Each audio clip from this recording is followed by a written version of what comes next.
Assalamualaikum warahmatullahi wabarakatuh. Waalaikumsalam.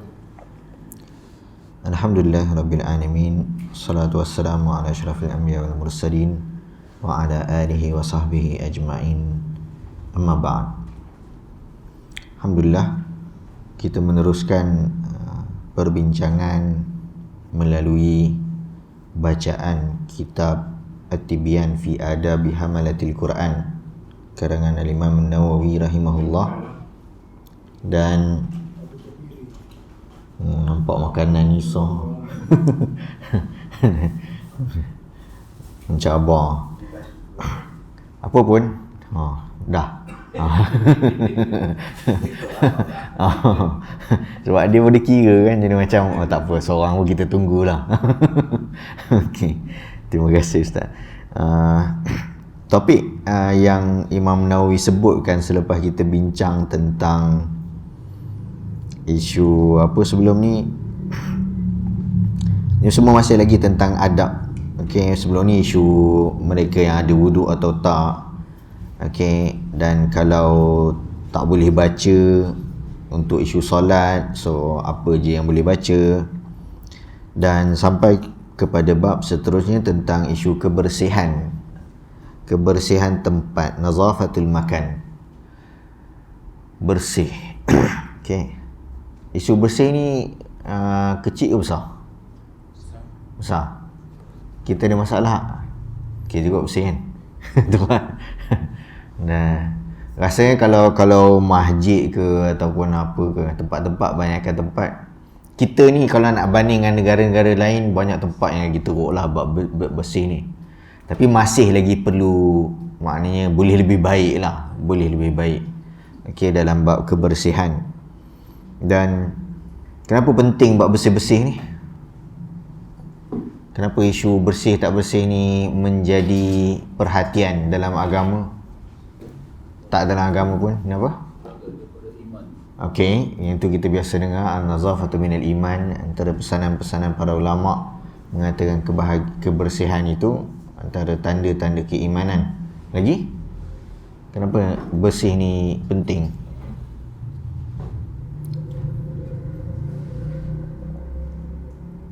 Susah juga jawab soalan. Semua pasrah je. Sebab penting je lah. Cukup lah tu. Dan kita tengok banyak urusan-urusan kita dalam kehidupan, maknanya kita sentiasa dituntut untuk bersuci, bersih. Dan kebersihan juga yang dituntut daripada sudut luaran dan dalaman. Okey, luaran makna secara fizikal, maka kita dituntut berwuduk, mandi dan seumpamanya, mengelakkan perkara-perkara yang boleh mengganggu orang lain dengan bau dan macam-macam lagi. Dan dari sudut dalaman, biasanya kebersihan ni merujuk kepada bersihnya hati, bersihnya fikiran kita, bersihnya keyakinan kita daripada unsur-unsur menyekutukan Tuhan dan seumpamanya. Jadi penyucian ni akan berterusan berlaku, sehingga kan kita dapat kelebihan bila kita usaha sucikan diri kita, Allah sucikan juga dosa-dosa kita. Okay, macam kita berwuduk dan Nabi sebutkan kelebihan wuduk sehingga kan dosa-dosa itu keluar bersama dengan titisan-titisan air. Jadi kita dengan bersih dan kebersihan ni sepatutnya dia macam sinonim, dekat. Tapi ada masa-masa kita macam memilih bila nak bersih tu.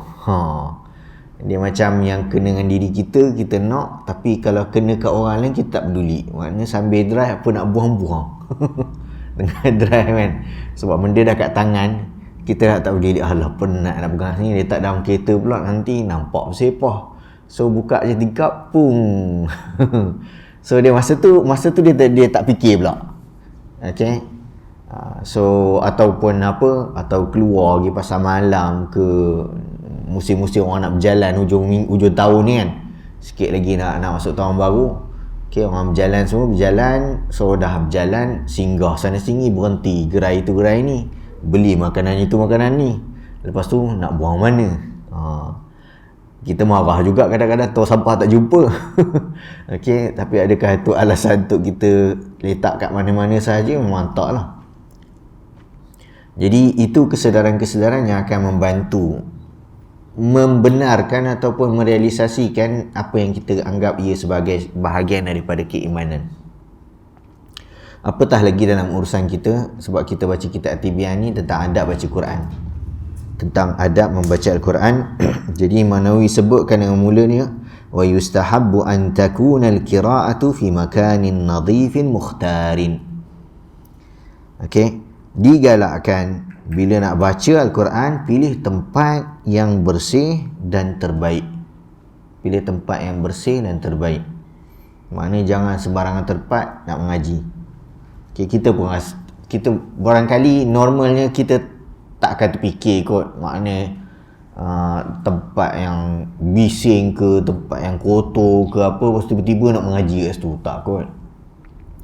Okay, paling tidak kita rasa dah tak selesa, tak akanlah kat sini nak mengaji. Dan canggah kot dengan hatta kebiasaan atau adat masyarakat kita ni. Kita memang kalau mengaji ni mesti kita jaga tempat lah. Pakaian pun kita jaga, mana sanggup kita maknanya tukar baju pakai baju Melayu ke walaupun kat rumah. Okey, dan mengaji. Okey, tapi sebahagian budaya lain diorang agak memandang rendah. Okey, macam kalau kenal apa ni, macam kami UIA, kadang-kadang memang ada orang-orang latar keluarga dia ataupun latar belakang budaya dia, yang penting baca lah. Pakai mana pakai macam orang apa je, pakai seluar pendek macam tu tapi mengaji. Kadang bacaan dia orang lagi sedap. Okey, tapi bab adab dia orang kurang sikit. Okey, dan dia orang pun ada hujah dia orang juga. Dia orang akan gunalah dalil ni kan. Yang penting bacaan, yang penting hak, yang penting kefahaman dan tadabbur dan seumpamanya. Tapi kita nampak seperti mana Imam Nawawi highlightkan daripada awal lagi kita baca sampai sekarang, ada yang kecil-kecil remeh-remeh pun dia ambil perhatian. Okay, dan mungkin itu hikmah yang sampai kepada kita, sampaikan bab melangkah Quran tu. Okay, memang kalau cerita siapa-siapa yang jenis memang tinggal kat kampung ke apa ke, jangan Al-Quran boleh letak atas lantai. Ada yang tinggi suara nanti. Okay, walaupun dekat budaya-budaya lain Quran atas lantai tu pun biasa. Okay, sebab bagi diorang bukan isu Quran tu, yang penting baca. Ini Quran atas lantai baca bentak. Atau Quran jaga elok-elok letak atas almari tapi tak ada siapa-siapa baca, hormat pun salah juga. Jadi ia perlu pada keseimbangan, iaitu penuhi hak Al-Quran sampai kita hormat. Okay, jadi digalakkan bacaan pada tempat yang bersih, yang terbaik. Walihadha istahabba jama'atun minal ulama'i al-qira'ata fil masjid. Okey, sebab tu ada sebahagian ulama atau ramai ulama yang menggalakkan baca Al-Quran kat masjid. Dan memang tu yang ramai orang suka buat. Okey, baca Quran kat masjid, tempat yang didirikan solat berjemaah. Okey, likaunihi jami'an lin-nadhafah, sebab tempat ni biasanya bersih lah. Okey, tempat-tempat macam ni biasanya dia akan jaga kebersihannya. Okey, sebab alhamdulillah maknanya kita Allah kurniakan keadaan kita masjid-masjid dikelola oleh satu institusi agama.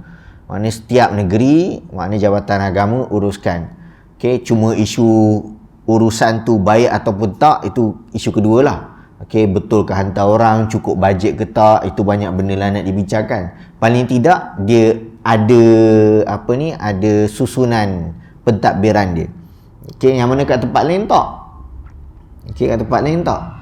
Jadi seolah-olah ada sebahagian negara-negara ni masjid tu dia berdiri sendiri. Kalau orang dalam masjid tu semua kaya-kaya, hebatlah masjid tu.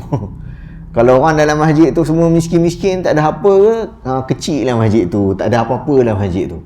Okey, jadi dia tak ada kena-mengena dengan siapa pemerintah. So ada keadaan-keadaan macam tu.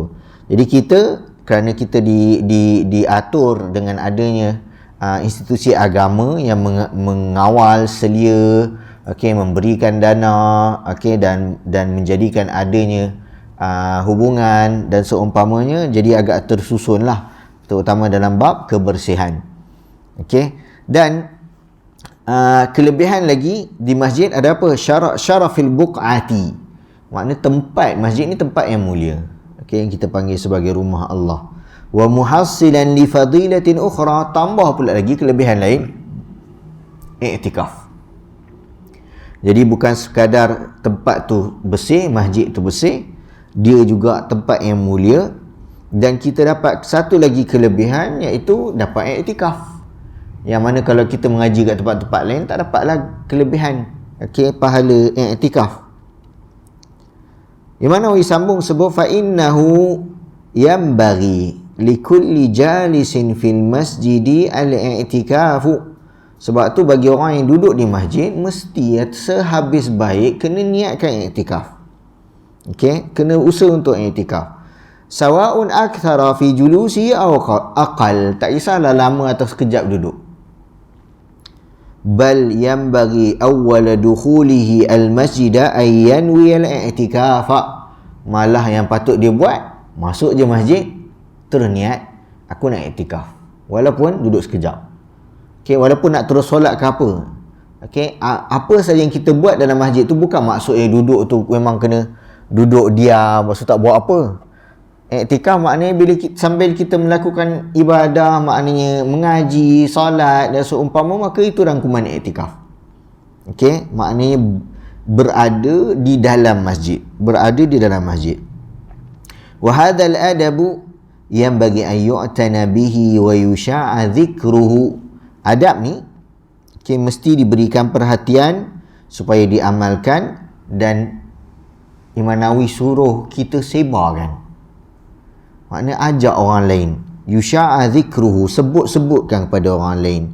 Wa ya'rifahu as-sigharu wal awamu, supaya sampaikan budak-budak kecil, orang-orang awam semua tahu.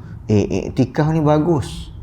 Datanglah masjid, duduklah kejap kat masjid tu, niat i'tikaf, dapat pahala. Okey, tak sempat mengaji ke, tak sempat solat, duduk diam-diam, bagi rasa tenang. Okey, lepas tu ajaklah solat, lepas tu ajaklah ngaji dan seumpamanya, mulakan dengan i'tikaf. Okey, fa innahu mimma yaghfulu anhu, ni benda yang orang lalai. Okey, masuk-masuk dia fikir benda lain. Masuk pun sambil pegang phone kan. Masuk sebab sibuk ke apa semua. Okey, kerja banyak. Okey, tak terfikir nak niat nak i'tikaf. So asingkan urusan-urusan yang lain, fikirkan aku nak masuk masjid, nak i'tikaf. Okey, perkara yang Imam Nawawi cakap, maknanya zaman dia pun orang lalai benda ni. Apatah lagi sekarang. Okey, 700 tahun dah berlalu. Wa amal qira'atu fil hammam. Okey, tempat lain pula. Kalau baca Al-Quran, okey, zaman-zaman dia orang ni ada tempat mandi awam. Okey, hammam ni kalau sekarang dah cakap tandas. Kalau dulu hammam merujuk kepada tempat mandi, sebab diorang ni air ni benda yang terhad, limited, bukannya ada tangki air kat mana-mana. Jadi antara cara diorang mandi, adanya tempat mandi yang berbayar. Ada yang berbayar, ada yang dia publikkan, okey, untuk semua, tapi tak adalah sampai macam style apa kat Jepun ke apa sampai nampak aurat masing-masing. Taklah, memang masing-masing tutup aurat, cuma basahkan badan ataupun dia buat penghadang-penghadang. Okey, masing-masing mandi ke tempat masing-masing. Jadi bahagian luar dia orang mandi tu macam lapang. So kat situ tu boleh ke nak nak mengaji? Boleh ke nak mengaji? Dan dia tempat mandi bukan tempat buang air, tempat buang air lain. Okey, hammam tempat mandi lain, tempat buang air lain. Okey, so kalau kita sekarang ni, kadang saya confuse kalau bilik mandi, bilik air dengan tandas. Mana satu? Bilik mandi mesti ada tandas ke? Tak kan? Betul tak? Bilik mandi memang fokus mandi je lah kan? Kalau bilik air mesti ada tandas ke tak? Bilik air sekali dengan tandas. Bilik air sekali dengan tandas. Ke bilik air tu dia boleh jadi macam dia ruang besar, lepas tu dalam dia tu ada yang kecil, yang tu tempat buang air, pun jadi bilik air kan.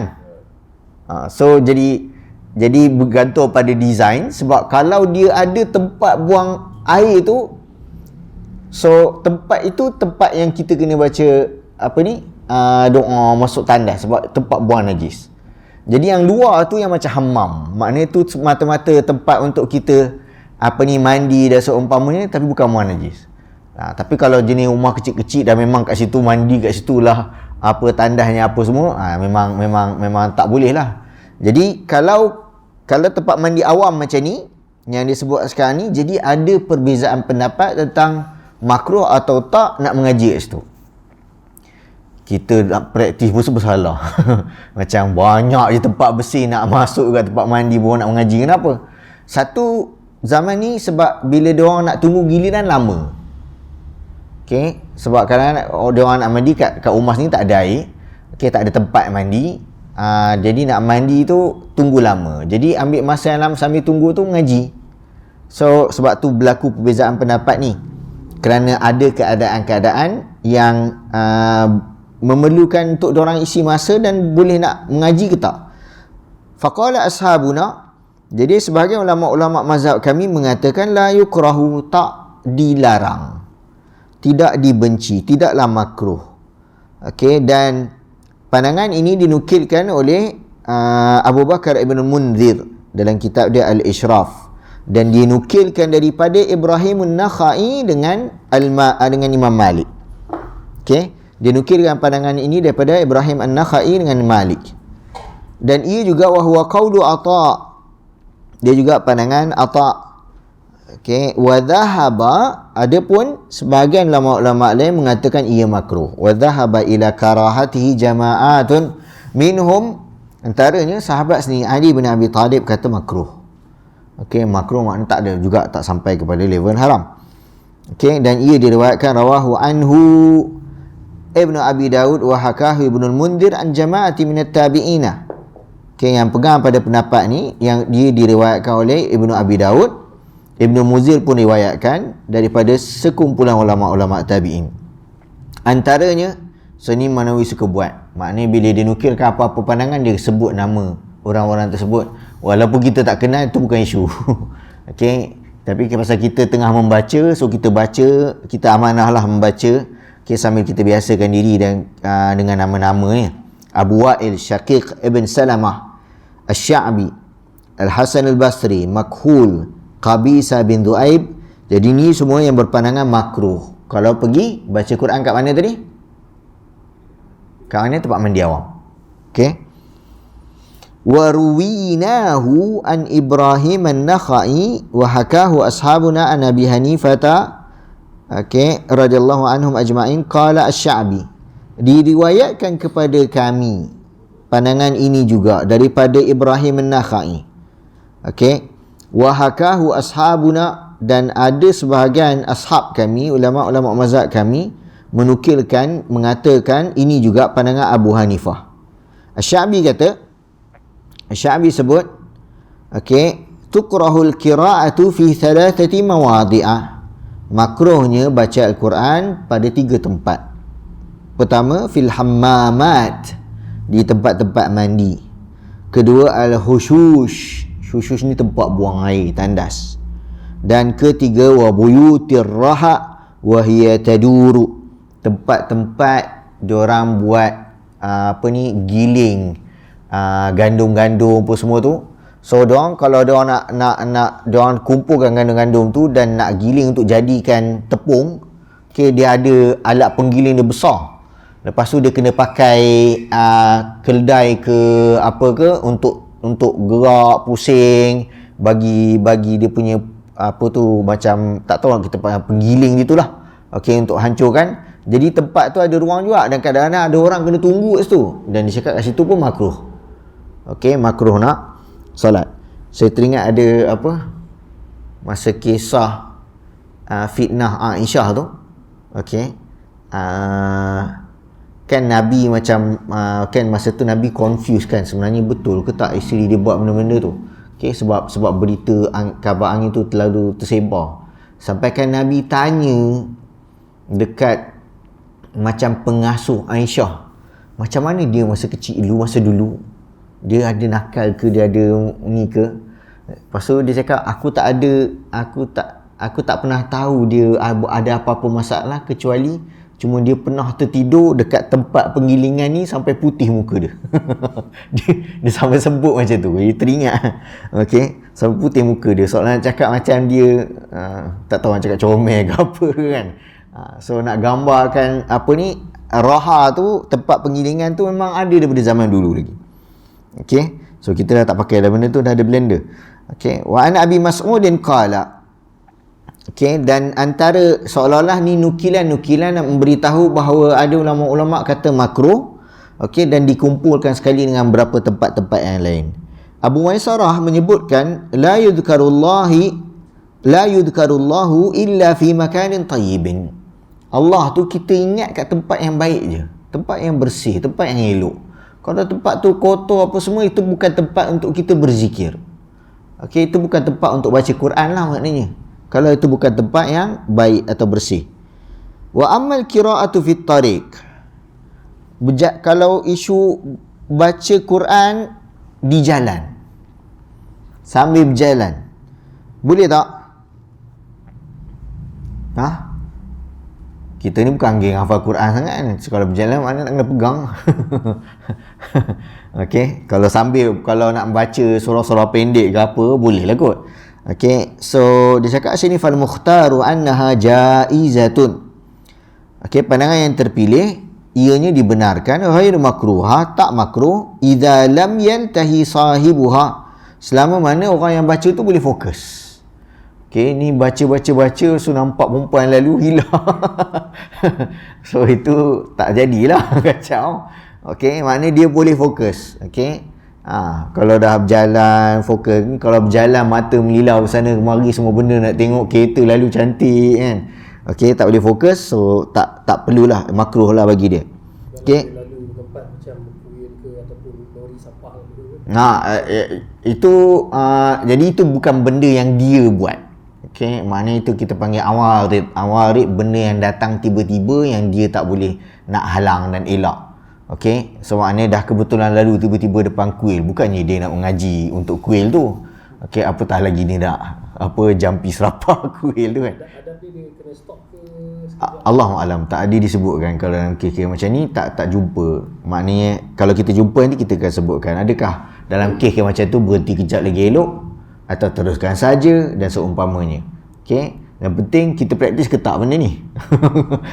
Okey, bila praktis rajin sambil drive tak apa lah, sambil drive. Okey, so kalau dia sampai bau tu efek kita dan seumpamanya, maka kita akan ada kes-kes dibenarkan untuk berhenti. Okey, macam kes wuduk pun kita boleh berhenti kejap kalau ada keperluan. Kes solat pun ada kes-kes juga, apatah lagi kes mengaji. So tak ada masalah sebab dia taklah, maknanya tuntutan dia seperti wuduk dengan solat. Okey, untuk kalau wuduk dengan solat berhenti kejap tu kena teruskan. Okey, kalau mengaji ada kes kita boleh berhenti dan kita boleh buat benda-benda lain dia tak sampai berdosa kan. Okey, fa inil taha anha, tapi kalau dia sambil berjalan nak mengaji tu dia boleh hilang fokus dia dengan mudah, kurihat. Okey, maka hukumnya makruh. Kama kariha Nabi sallallahu alaihi wasallam al-qira'ata lin-na'isi, sebagaimana Nabi tak suka orang yang mengantuk baca Quran. Nabi tak suka orang yang mengantuk baca Quran, makhafatan minal khalti, maknanya nak elak daripada tersilap masa baca. Okey, terconfuse, elok daripada surah ni dekat An-Naba dah tiba-tiba melompat ke atas kuil tu kan, sebab kadang-kadang ada perkataan-perkataan sama kan. Okey, ngantuk lagi teruk. Warawa Abu Dawud an Abi Darda radhiyallahu anhu annahu kana yaqra'u fit tariq. Jadi ada riwayat, okey, Abu Dawud menyebutkan riwayat daripada Abu Darda, yang Abu Darda sendiri pernah dia baca sambil berjalan. Okey, wa rawa Umar bin Abdul Aziz annahu adina fiha. Okey, Umar bin Abdul Aziz meriwayatkan bahawa Abu Darda membenarkan, okey, untuk baca Al-Quran sambil jalan, di jalan. Ibn Abi Dawud pula menyebutkan, haddatsani Abu Rabi' qala akhbarana Ibn Wahb qala sa'altu Malikan. Okey, Ibn Abi Dawud riwayatkan daripada guru dia Abu Rabi'. Abu Rabi' cerita Ibn Wahab bagi tahu kami, aku pernah tanya Imam Malik. Sa'altu Malikan anir rajuli yusalli min akhiril laili fayakhruju ila al-masjidi wa qad baqiya min as-surati allati kana yaqra'u fiha syai'un. Apa cerita ada orang ni dia solat malam, solat tahajud sampai hujung malam, lepas tu dah nak subuh dia pun keluar pergi masjid. Tapi masa dia tahajud tadi tu, surah dia baca tu tak sempat habis. Surah yang dia tengah baca tak sempat habis. So boleh tak dia sambung baca sambil jalan ke masjid? Okay. So waqad baqiya suratil lati kana yaqra'u fiha syai'. Ada sikit lagi tinggal. So boleh tak? Okay. Qala, Imam Malik jawab, ma a'lamul qira'ata takunu fit tariq. Aku tak tahu ada ke orang pergi baca Quran sambil jalan ni. Wa kariha dhalika, Imam Malik tak suka. Okay, wa hadha isnadun sahihun an Malikin rahimahullah. Sanad dia sahih, disandarkan kepada Imam Malik. Okay. Seterusnya, yustahabbu lil qari'i fi ghairi salati an yastaqbila al-qiblata. Digalakkan bagi orang membaca Al-Quran di luar solat untuk hadap kiblat. Sehabis baik, kalau kita tahu mana arah kiblat, hadap kiblat. Kalau dalam masjid senanglah. Okay, masa duduk tu hadap kiblat. Walaupun nak mencari dinding bersandar kan. Okay, kan dinding arah sini kita nak bersandar, cari dinding yang betul-betul hadap kiblat. Okay. Faqad jaa fil hadithi khairul majalisi mastuqbila bihil qiblata. Ada riwayat Imam Nawawi sebutkan, ada riwayat yang mengatakan sebaik-baik tempat, sebaik-baik keadaan majlis yang menghadap kiblat. Okay, majlis kat dia boleh merujuk pada tempat duduk, majlis juga merujuk pada aktiviti yang dilakukan sambil menghadap kiblat. Wa yajlisu mutakhashshi'an bisakinatin wa waqarin mutriqan ra'sahu. Dan dia duduk dalam keadaan khusyuk, tenang, selesa, mutrikan ra'sahu, tunduk kepala, rendah diri. Wa yakunu julusuhu wahdahu fi tahsini adabihi wa khudu'ihi. Dan dia duduk tu dalam keadaan bersendirian, elokkan adab, okey, fokus, khusyuk. Khudu' ni sama macam khusyuk, orang tunduk. Okey, kajulusi baina yaday muallimihi, macam dia duduk depan guru dia. Okay, dia ada cikgu yang dia sayang, cikgu yang dia hormat, dia duduk depan cikgu tu, dia duduk elok-elok, macam tu lah dia duduk depan Quran. Fahadha huwal akmal. Okay, yang ni lah yang paling sempurna, bukan ini nama dia akmal, tak. Walau qara'a qa'iman aw muttaji'an, kalau dia nak baca Quran berdiri atau berbaring, au fi firashi, atau atas katil atau tilam, au ala ghairi dhalika minal ahwali, atau apa-apa keadaan pun yang lain, ke atas sofa, dalam kereta, duduk kat kursi malas, kursi bareng ke apa ke, jaza, boleh, tak ada masalah. Walahu ajrun, dia tetap dapat ganjaran. Okey, walakin dunal awwali, tapi kuranglah pahala-pahala dengan cara-cara yang lain berbanding dalam keadaan berdiri. Yang awal yang berdiri yang paling mulia, yang paling hebat. Sebab apa? Sebab masa kita solat pun kita baca Al-Quran dalam keadaan berdiri. Okey, kedudukan. Kadang-kadang saya tak tahu kat sini ada tak pernah merasakan sambil baca tu, cuba rasa beza baca sambil duduk dengan cuba berdiri lama tapi baca. Okey, tak tahu, setakat yang maknanya biasa buat, bila berdiri rasa macam lagi nafas dia lagi lapang. Okey, sebab kita duduk, perut kita tahan. Okey, apatah lagi dah extra size kan. Okey, jadi sambil duduk tu perut tertahan. Tapi bila berdiri dia rasa lapang sikit. Okey, cuma larat ketak lah berdiri lama kan. Kalau tak, macam kadang-kadang kita orang kat UAE, kalau masa bulan Ramadan tu nampak orang tarawih apa mengaji di jalan. Sambil dia ngaji kan, dia pusing.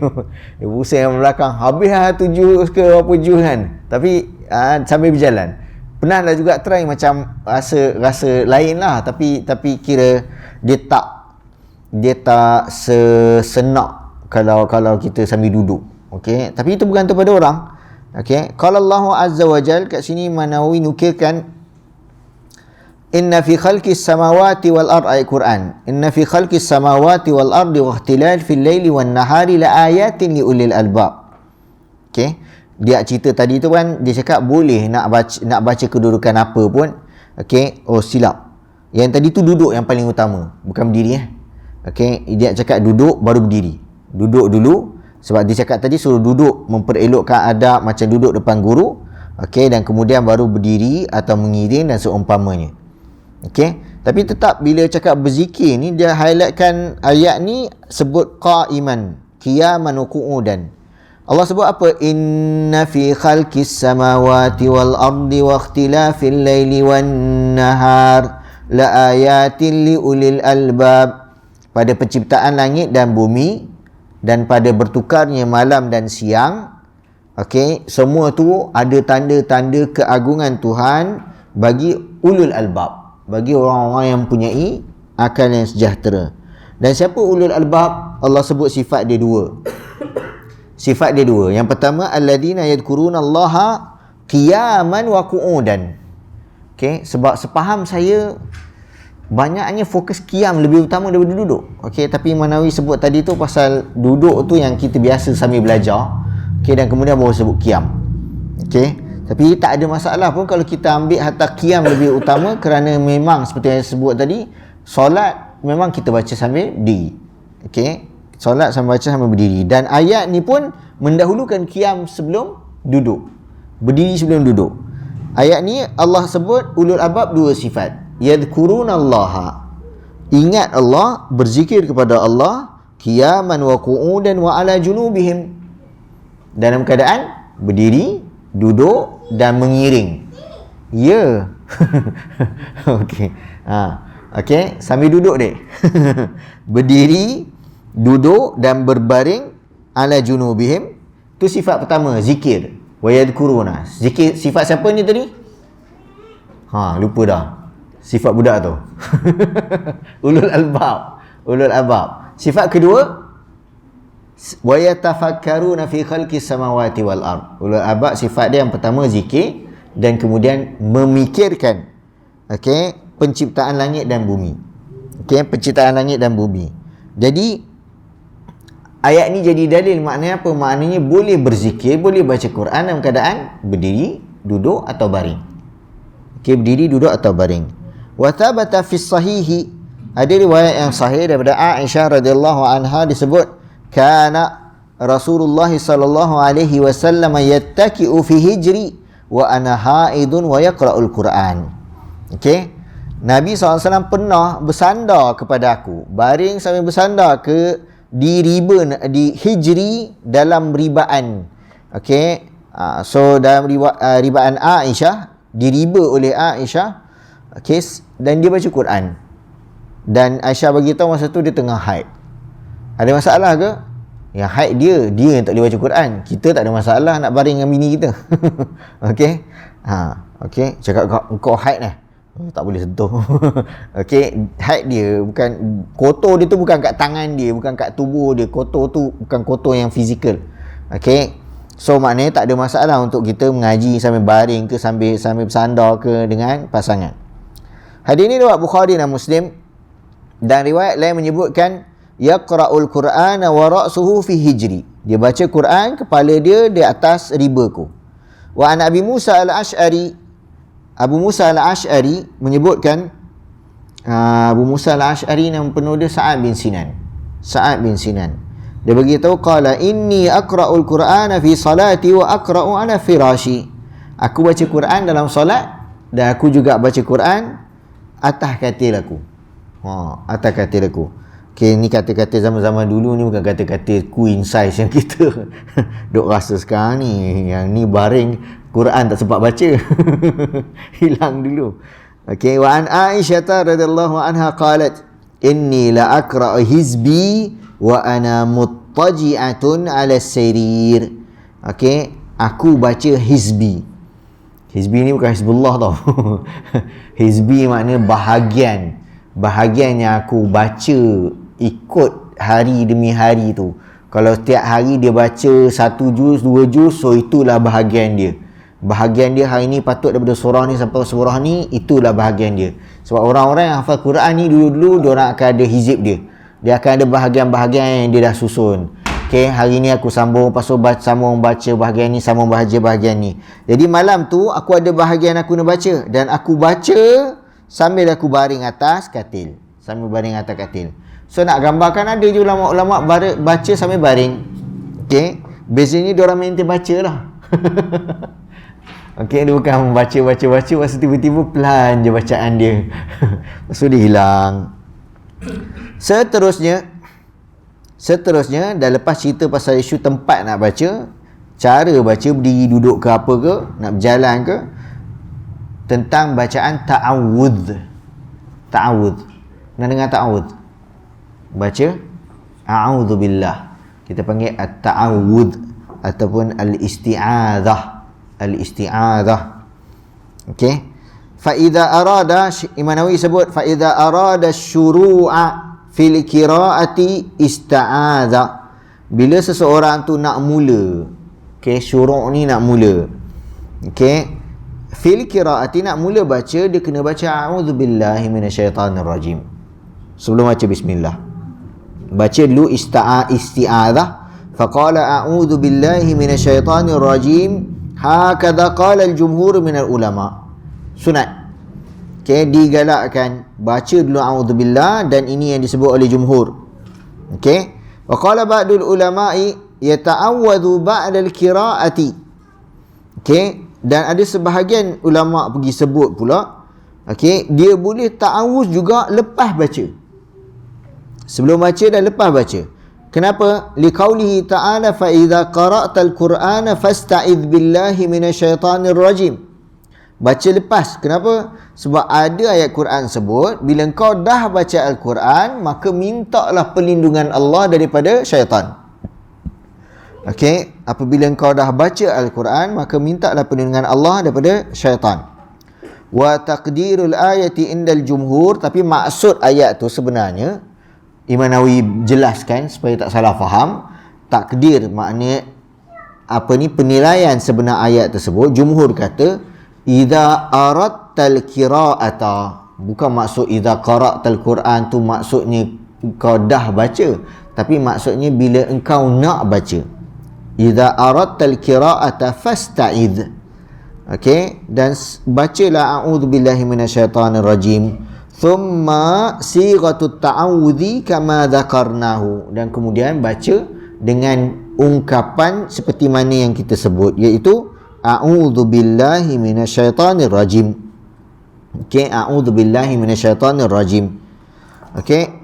Dan ada sebahagian salaf, wa kana jama'atun minas salaf yaquluna, ada sebahagian salaf yang baca isti'adzah ni beza sikit. Yang standard kita baca a'udzubillahi minasyaitanir rajim, okey, ni settle. Yang ni semua orang hafal. Dan ada juga sebahagian salaf baca a'udzubillahi samiil alim minasyaitanir rajim. Dan Imam Nawawi cakap wala ba'sa bihadza, tak ada masalah nak sebut macam tu pun. Okey, tapi yang tu nak kena ingat pula, alamak tadi apa dia? A'udzubillah. Okey, biasa a'udzubillahi minasyaitanir rajim ditambah a'udzubillahi samiil alim. Aku berlindung dengan nama Allah yang Maha mendengar lagi Maha mengetahui. Minta perlindungan daripada siapa? Daripada syaitan yang direjam. Walakinnal ikhtiyara huwal awwalu, tapi yang terbaik, yang terpilih adalah yang pertama, baca a'udzubillah macam biasa. Okey, kita habiskan sikit lagi. Thumma inna ta'awudha mustahabbun, bacaan ta'awudh ini sunnah, mustahab, walaysa wajiban, tak wajib. Wa huwa mustahabbun likulli qari'in, ianya digalakkan untuk semua orang yang baca Al-Quran, sawa'un kana fi salati aw fi ghairiha, tak kisahlah dalam solat atau bukan solat. Okey, jadi dalam solat a'udzubillahi minasyaitanir rajim, bismillahirrahmanirrahim, bacalah apa-apa surah yang nak baca, ataupun hatta untuk Fatihah dengan surah. Wa yustahabbu fi salati fi kulli raka'atin, dan digalakkan untuk baca ta'awudz dalam solat di setiap rakaat mengikut pandangan yang sahih. ala sahihi minal wajhaini inda ashabina. Ikut pandangan yang sahih daripada dua pandangan berdasarkan mazhab kami. Wa alal wajhi sani, pandangan yang kedua kata, tadi pandangan pertama cakap apa? Setiap rakaat elok baca a'udzubillahi minasyaitanirrajim. Sunat. Okey, lepas tu bacalah bismillah, lepas tu baca Fatihah. Okey, sebab so mazhab Syafi'i sebab Fatihah tu memang bahagian daripada bismillah tu memang bahagian daripada Fatihah. So isunya a'udzubillah. So Fatihah wajib baca. So Fatihah tak boleh tinggal lah bismillah sebab bismillah bahagian daripada Fatihah. Tapi a'udzubillah ni so sunat. Sunatnya dekat mana? Setiap rakaat. Setiap rakaat. Ikut pandangan yang asah, yang lebih sahih. Adapun pandangan yang kedua, dia cakap innama yustahabbu fi rak'atil ula. Dia digalakkan hanya pada rakaat yang pertama. Kalau dia tertinggal pada rakaat pertama, dia buat pada rakaat kedua. Ini isu a'udzubillah. Okey, bila dah sampai part-part macam ni, otak dah kena susun. Oh, dia kena buat carta. Oh, dia cakap boleh, tapi boleh ada dua pandangan, lepas tu pecahkan, lepas tu yang ni pula pecahkan. Yang ni kerja berat sikit lah. Orang-orang fiqah dia suka. Orang fiqah dia suka part-part macam ni. Okey. So sebab tu dia akan, Imam Nawawi dia akan buat benda ni sebab dia amanah dengan apa yang dia nak sampaikan. Okey, walaupun macam kita sebut sebelum ni, walaupun dia bagi tahu yang sahih yang mana, dia tetap bagi tahu pandangan kedua. Dia tetap cerita. Okey, dia amanah. Okey, wa yustahabbu, dan digalakkan at-ta'awudhu fit takbiratil ula fi salatil janazah, dan juga digalakkan baca a'udzubillah pada takbir yang pertama solat jenazah. Okey, solat jenazah, Allahu Akbar, baca a'udzubillahi minasyaitanirrajim, bismillahirrahmanirrahim, baru Fatihah. Okey, ala asahhil wajhaini, mengikut pandangan yang sahih antara dua pendapat yang ada. Katanya, okey, dia sambung menyebutkan wa yanbaghi ayyuhafidha ala qiraati bismillah. Next isu bismillah pula. Okey, isu bismillah ni macam panjang je. Boleh kita habiskan sikit lagi. So, dan digalakkan atau sepatutnya jaga bacaan bismillah. Yang ni selain dalam luar solat lah ni. Okay, sebab dalam solat memang wajib baca bismillah. Luar solat baca Quran, usahakan baca bismillah fi awwali kulli suratin siwa bara'ah. Setiap kali awal surah kecuali At-Taubah. Kecuali surah At-Taubah. Okey, surah At-Taubah baca a'udzubillahi minasyaitanirrajim terus bara'atun. Okey, fa inna aktsaral ulama'i ala annaha ayatun haitsu tuktabu fil mushafi. Okey, majoriti ulama mengatakan bahawa bismillah itu adalah ayat Al-Quran bila dia ditulis dalam mushaf. Waqad kutibat fi awaili suwari siwa bara'ata, dan ianya tertulis di awal setiap surah kecuali At-Taubah. Bara'ah nama lain sebab perkataan pertama bara'ah kan. Surah Taubah perkataan pertama dia bara'ah. Jadi kita boleh panggil surah bara'ah dan kita juga boleh panggil surah At-Taubah. Surah At-Taubah. Okey. So, dan dia memang ulama bincang, bismillah ni bahagian daripada semua surah ke? Fatihah tak ada masalah. Okey, sebab bila disebut sab'un mathani dan 7 itu memang termasuk Fatihah. Tapi surah-surah yang lain, kalau perasan buka mushaf, semua bismillah tak ada nombor. Semua bismillah tak ada nombor 1. Baca je Al-Baqarah, terus Alif Lam Mim tu baru ada nombor 1. Masuk Ali Imran, okey, Alif Lam Mim nombor 1, dan surah seterusnya. Bismillah tak ada. Tapi mushaf ni daripada zaman Osman lagi, maknanya daripada zaman-zaman sahabat lagi, memang Nabi ajarkan suruh tulis bismillah dah. Okey, suruh tulis bismillah walaupun ia bukan bahagian daripada surah. Sebab apa? Sebab maknanya diperintah untuk baca bismillah. Okey, tapi tak sampai kepada level wajib. Tak sampai kepada level wajib. Dia dah sebut tadi wayam bagi. Eloknya jaga baca bismillah awal setiap surah. Okey. Dan fa idza qara'aha kana mutayaqqinan qira'atal khatmati aw surati. Dan bila dia baca bismillah tu, Okey, dalam keadaan dia sebenarnya yakin dia nak baca sampai habis atau selesai satu surah. Okey, fa idza akhalla bil basmalati, dan kalau dia terlupa baca, okey, makna dia start je terus, kana tarikan li ba'dil qur'ani indal aktharin, sebenarnya dia macam tinggalkan bahagian daripada al-Quran bagi majoriti ulama. Faham tak? Faham tak? Ada yang beza tak dengan terjemahan kat situ? Okey. Okey. So kita akan berhenti kat situ dan kita akan masuk dakikah ni, maknanya ada sedikit point yang dia highlightkan yang pendek je baca. Ingat panjang. Pendek je. So dia cakap apa? Kalau bacaan kalau bacaan Al-Quran itu fi wazifatin 'alaiha ja'lun. Bacaan dia tu sebenarnya tugas sebab dia imam atau sebab dia dalam majlis yang dia diupah untuk membaca. Okey, contoh majlis-majlis kan kadang-kadang dijemput qari ke apa ke dan dia diupah. Bacaan dia tu ada bayaran. Okey, dan ditugaskan untuk baca, tak kisahlah asba' ke ajza' ke berapa-berapa bahagian ke. Okey, allati 'alaiha awqafun, yang dia dibayar dengan wakaf, dengan apa-apa bentuk bayaran. Kana al-i'tina'u bil basmalati akthara. Jadi kalau dia guru, kalau dia orang yang diupah untuk membaca Al-Quran, dia mengajar, jadi dia kena baca sebab dia dibayar. Yang itu lebih dituntut untuk baca bismillah. Tuntutan untuk membaca bismillah tu lebih tegas. Lebih tegas. Maknanya kalau tinggal makruh. Okey? Kenapa? Litayakkuni qira'atal khatmati, sebab dia memang kena selesaikan bacaan dia mengikut yang telah ditetapkan dan ditugaskan. Okey? So ni isu spesifik lah. Isu yang spesifik. Fa innahu idza tarakaha, sebab kalau dia tinggalkan, contoh tugas dia masa tu dia kena baca surah Al-Baqarah sampai habis, contohnya. Okey, panjang sangatlah pula. Tak kisahlah, contoh kan. Mampu contoh. Okey, so dia kena baca sampai habis. Tapi dia tak habis baca dan dia ataupun dia tak baca bismillah. Dia tak baca bismillah. Dia tak layak untuk ambil upah tu.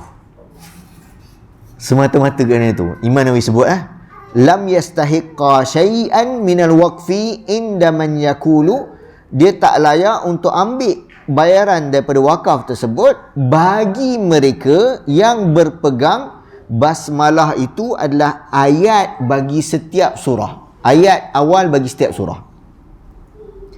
Okey, dan ini dia kata daqiqatun nafisatun yata'akkadul i'tina'u biha wa isya'atuha, dan ini adalah pesanan yang penting untuk ditekankan dan disebarkan untuk orang-orang yang meyakini bahawa setiap surah tu bismillah tu sebenarnya adalah bahagian daripada surah.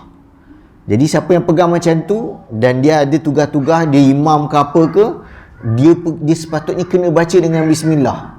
Dia tak baca bismillah, dia tak layak untuk dibayar. Okey, punyalah skema macam tu sekali. Okey, Imam Nawawi dalam mazhab Syafi'i, dan kita akan berhenti di kat situ.